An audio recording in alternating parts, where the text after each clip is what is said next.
वंदे वंदे। गायत्री शक्तिपीठ उच्चतर माध्यमिक विद्यालय के स्नेह सम्मेलन में उपस्थित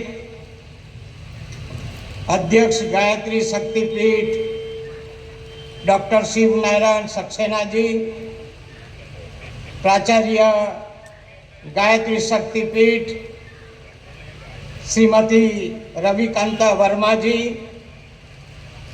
यहाँ के अभी अभी चुनकर आई विधायक श्रीमती सेना पटेल जी, डॉक्टर शेखर वर्मा जी, अधिकारीगण, विद्यालय के शिक्षकगण एवं शिक्षिकाएं, उपस्थित महानुभाव भाई और बहनों, प्यारे बच्चों, मीडिया के मित्रों, गायत्री पीठ विद्यालय के शुरुआत एक कार्यक्रम से बहुत अच्छा सांस्कृतिक कार्यक्रम रहा। एक छोटे बच्चे ने बहुत अच्छा शारीरिक प्रदर्शन किया। इतनी उम्र में इतनी क्षमता प्राप्त करना बहुत बड़ी बात है, इसलिए मैंने ऊपर बुलाकर उनको धन्यवाद दिया। अरे तालियां तो बचाओ बच्चे के लिए। गायत्री शक्तिपीठ के द्वारा आयोजित स्नेह सम्मेलन उद्घाटन समारोह में शामिल सभी बहनों भाइयों का मैं अभिनंदन करता हूं। मैं ऊपर से देख रहा तो ज़्यादातर यहाँ बहनें हैं, महिला है, बच्चे हैं और पुरुष कम है, इसलिए मैंने पहले महिला बोला। आध्यात्मिक चेतना की पवित्र पीठ में उपस्थित होने का अवसर पाकर मैं स्वयं को धन्य महसूस करता रहा हूँ। गायत्री परिवार का हृदय से आभार ज्ञापित करता हूँ। गायत्री शक्तिपीठ देरी से लाइट जलती है। गायत्री शक्तिपीठ जागरूक स्थान में मेरी असीम श्रद्धा है। महान मनुष्यों की संगत और करोड़ों गायत्री मंत्र के वेद संबद्ध उच्चारण से बना यहाँ का दिव्य वातावरण असीम ऊर्जा और चेतना दोनों का प्रदान करता है। हमारे वेदों, उपनिषदों, पुराणों, प्राचीन ग्रंथों से पता चलता है कि रोजगार के केंद्रित शिक्षा व्यवस्था में भौतिक सुख मिल सकता है, लेकिन आध्यात्मिक शांति और आध्यात्मिक विकास नहीं हो पाता। महामानव पंडित राम शर्मा आचार्य जी ने युग में बदलाव को जो रास्ता बताया, वह मानव जीवन को सफल बनाने के साथ ही आध्यात्मिक चेतना और व्यक्तिगत उत्थान के पथ पर पथ दर्शक है। मुझे कहते हुए खुशी है कि पंडित राम शर्मा आचार्य जी और पूज्य माता जी ने देश में जिस आध्यात्मिक, सांस्कृतिक और वैचारिक परिवर्तन की अपेक्षा की थी, माननीय प्रधानमंत्री श्री नरेंद्र मोदी जी के नेतृत्व में समय का वह दौर अब शुरू हो गया है। जरूरी है कि हमारा लक्ष्य और संकल्प विकसित भारत ही होना चाहिए, क्योंकि जब राष्ट्र के नागरिक अपनी भूमिका में अपना कर्तव्य निभाना शुरू करते हैं तभी देश आगे बढ़ता है। यानी हमें अगर सफलता पानी है, लक्ष्यों के प्रति प्राप्ति करनी है, उचित परिणाम लाना है, तो हमें स्वयं से ही शुरू करना होगा। यहाँ आचार्य जी ने विद्यालय के बारे में जो प्रगति बताई, जो अभी चल रहा है, बहुत अच्छा रिजल्ट भी बच्चे ला रहे हैं, उसके लिए सभी विद्यालय को और बच्चे को और आचार्य शिक्षक गण को भी मैं बहुत बहुत बधाई देता हूँ। जब देश का हर नागरिक जिस भी भूमिका में है, जब वो अपने कर्तव्य को निभाते लगेगा तो देश भी आगे बढ़ चलेगा। एक नागरिक के तौर पर हमें 24 घंटे देश के प्रति सहज रहने की दिशा में प्रयास बढ़ाने होंगे। हमें समाज में जो चेतना लानी होगी कि कैमरे लगे हो या न लगे हो, लोग ट्रैफिक की रेड लाइट पार ना करें, ये सब जागृति भी रहना चाहिए। इसी तरह जब जल संरक्षण को लेकर गंभीरता बढ़ेगी, बिजली बचाने को लेकर जागृति आएगी, ऐसे सब जो जरूरी है जीवन में जागृति का, वो हम पालन करें तो मैं समझता हूँ कि अच्छा अपना जीवन रहेगा, अपना समाज और देश भी आगे बढ़ेगा। यहाँ बोला गया कभी जब तक जियो तभी तक रक्तदान करो और मरते समय नेत्रदान करो। ये भी गायत्री शक्तिपीठ कर रही है, उसके लिए मैं उनको बहुत बहुत धन्यवाद देता हूँ। देखो, ऐसा बोला जाता है कि बड़ा में बड़ा जो दान है वो रक्तदान है। धन दान तो है ही, मगर रक्तदान जो करो तो दूसरे का जीवन भी अपन बचा सकते हैं, पैसे से भी मदद कर सकते हैं, मगर बड़ा दान और रक्तदान है। और मरते समय आप तो मरे, मगर अपना नेत्र किसी को दे तो जो नेत्रहीन है उसको जो नेत्र मिल जाएगा तो वो दुनिया देख सकेगा आपका नेत्र से। तो ये दोनों जो बात है वो अपने जीवन में बहुत ध्यान में रखने की जरूरी है, मैं समझता हूँ। यहाँ जो बताया गया कि करीब 1200-1500 बच्चे पढ़ते हैं। ज़्यादातर बस्ती यहाँ पॉपुलेशन जो है वो ट्राइबल है। ट्राइबल में एक सिकल सेल नाम का आनुवांशिक रोग है जो घर के माता पिता को भी मालूम नहीं है। अगर माता पिता को होगा तो बच्चे में आएगा आएगा आएगा। इसलिए यह मध्य प्रदेश सरकार ने झाबुआ अलीराजपुर से ही शुरुआत की है और उसमें पहले झाबुआ और अलीराजपुर से शुरुआत हुई है।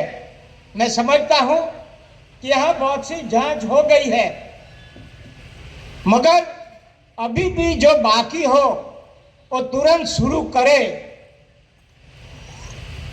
नजदीक में जो प्राथमिक आरोग्य केंद्र है, सामूहिक आरोग्य केंद्र होगा, सिविल हॉस्पिटल भी होगी, उसमें जाकर माता पिता को पहले खुद को कर लाना चाहिए। ऐसे तो सरकार की ओर से 0 से 40 आयु की उम्र का जांच हो रहा है, मगर ज्यादातर माँ बाप कर ले तो उसको मालूम पड़ जाएगा कि हमारे घर में क्या है। मैं सभी आरोग्य अधिकारी को बोलता है कि आप आंगनवाड़ी में चले जाओ। आंगनवाड़ी में छोटे छोटे बच्चे रहते हैं, 3.5-4 साल के बच्चे। और आंगनवाड़ी में जाएंगे तो अपने को 25 बच्चे हैं तो मालूम पड़ जाएगा कि कौन से घर में कौन से बालक में है, और बालक में देखा तो सीधा उनके घर पे चले जाओ तो घर में उसके दूसरे भाई बहन हो उसको भी मालूम पड़ जाएगा, घर में कौन से माता को है पिता को है वो भी मालूम पड़ जाएगा।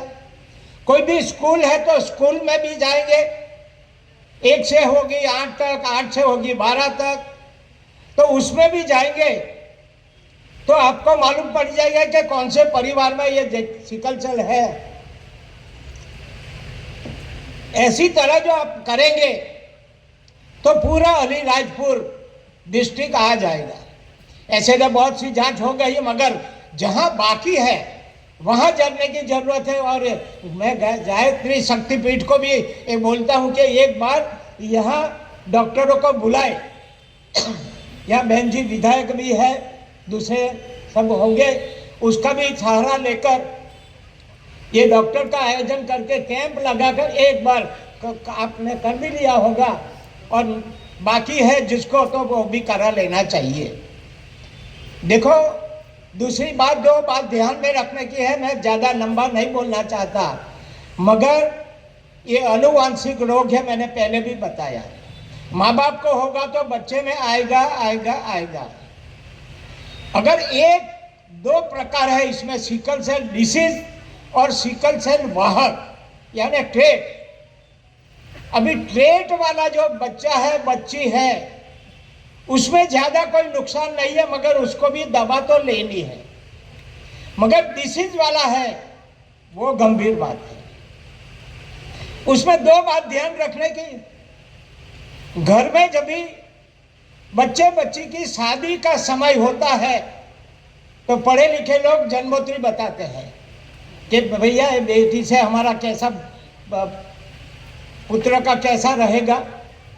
बेटी वाले बताते हैं कि दामाद है, हमको हमारी बच्ची को अच्छी तरह संभालेंगे क्या, उसमें से मालूम पड़ जाता है। मगर ट्राइबल के वहाँ सरकार ने सभी को भी कार्ड देना भी शुरू कर दिया, जिसको जिसको डिसीज है, जिसको जिसको ट्रेड है, उसके लिए कार्ड भी देना चालू कर दिया। कल ही मैंने विधानसभा में बताया, बहन जी ने सुना भी होगा। अभी तक 10 लाख जितने कार्ड बांट दिए हैं। और जल्दी से जांच करवाओ और कार्ड भी अपने घर रखो। जब भी बच्चे की शादी होगा तो जन्मोत्तरी नहीं मगर वो कार्ड मिलाओ। दोनों को अगर सिकल सेल है तो कभी भी शादी मत करना, कितने भी पैसे वाला बच्चा हो कितने भी सौंदर्यवान बच्ची हो, तभी भी मत करना, क्योंकि जो बच्चा आने वाला है वो सिकल सेल वाला होगा। तो क्यों माँ बाप पहले से बच्चे को अपने दुख में डाले। अगर एक होगा तो चलेगा, ये भी समझना बहुत जरूरी है। दोनों में से एक का सिकल सेल होगा तो चलेगा, दोनों ट्रेड होगा तो भी नहीं चलेगा, ये भी बात समझ लेना। अगर दोनों ट्रेड वाले हैं उसमें से भी डिसीज वाला बच्चा या बच्ची पैदा हो सकती है। मैंने ऐसा भी देखा है, एक घर में एक 4 साल का बच्चा और एक 8 साल का बच्चा, पेरेंट्स को दोनों को था। और 4 साल का बच्चा देखो, 8 साल का बच्चा देखो तो ग्रोथ उनका एक सरखा, 8 साल का भी 4 साल का ही दिखता था। ऐसा भी होता है। इसके साथ सिकल सेल के साथ करीब करीब 21 बात जुड़ी हुई है। थोड़ा थोड़ा टेम्परेचर आना, हाथ पैर टेढ़ा हो जाना, जब भी लहू अपना पास होता है हड्डियों में से तभी हड्डी में फंस जाता है और वहाँ हड्डी टेढ़ी हो जाती है, मत्था बड़ा हो जाता है, पेट बड़ा हो जाता है, सारे शरीर में सूजन आ जाती है। ऐसे कई प्रकार है। तो मैं इतना समझता हूँ कि आपको यहाँ वाली बैठे, पेरेंट्स बैठे हैं, तो पेरेंट्स चुने हुए लोग बैठे हैं, तो वो भी अपने अपने विस्तार में एक तो जहाँ तक जांच नहीं हुई है सिकल सेल की, और जांच जल्दी करवाए, और जांच हो गई और नियमित दवा ले, ये बहुत जरूरी है। अलीराजपुर में मैं 2-3 बार आ गया, मगर गायत्री शक्ति पीठ का जब से मेरे को मालूम पड़ा, मैं यहाँ बताया गया, मैं सही में शायद गायत्री माता का पूजक हूँ। मैं बहुत साल पहले भी रमन जी को एक बार दिल्ली में मिला था। मैं हमारे वहाँ नवसारी में भी जहाँ मैं रहता हूँ वहाँ भी गायत्री माता का बहुत बड़ा टेम्पल है। मैं न्यू ईयर जब भी बोलते हैं ना, हैप्पी न्यू ईयर, तो पहला काम सुबह में मेरे को गायत्री माता का दर्शन करने में जाता हूँ, बाद में सबको मिलता हूँ। ऐसा गायत्री में माता का मैं पूजक हूँ, अनुयायी हूँ।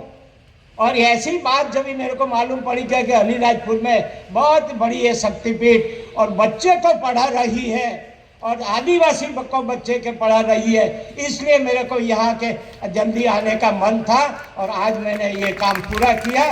मगर मैं गायत्री शक्तिपीठ को बहुत बहुत धन्यवाद देते हुए अंत में पंडित राम शर्मा आचार्य जी के संकल्प को आत्मसात कर जीवन का कर्तव्य पथ बनाएंगे तो युग के बदलाव में भारत की भूमिका सुनिश्चित हो जाएगी।